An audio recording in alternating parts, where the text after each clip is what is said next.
రాములవారి విగ్రహాల ధ్వంసం ఘటనలపై మాజీ ముఖ్యమంత్రి వైఎస్ జగన్మోహన్ రెడ్డి స్పందనను ప్రశ్నిస్తూ ఏపీ బ్రాహ్మణ కార్పొరేషన్ చైర్మన్ బుచ్చి రాంప్రసాద్ తీవ్ర విమర్శలు చేశారు. ఎన్టీఆర్ భవన్ లో నిర్వహించిన మీడియా సమావేశంలో ఆయన మాట్లాడుతూ, రాములవారి తల తీసినప్పుడు జగన్మోహన్ రెడ్డికి హే రామ్ గుర్తుకు రాలేదా అని ప్రశ్నించారు.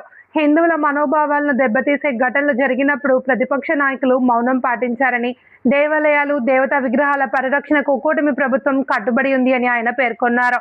రాష్ట్రంలో శాంతి భద్రతలు, మత సామరస్యాన్ని కాపాడేందుకు ప్రభుత్వం కఠిన చర్యలు తీసుకుంటుంది అని తెలిపారు. ప్రతిపక్షం రాజకీయ ప్రయోజనాల కోసం మతాంశాలను వక్రీకరించకుండా బాధ్యతాయుతంగా వ్యవహరించాలి అని బుచ్చి రాంప్రసాద్ సూచించారు.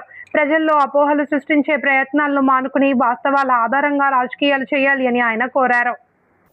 అదేంటంటే మాట్లాడితే హే రామ్ అని అంటున్నాడు. హే రామ్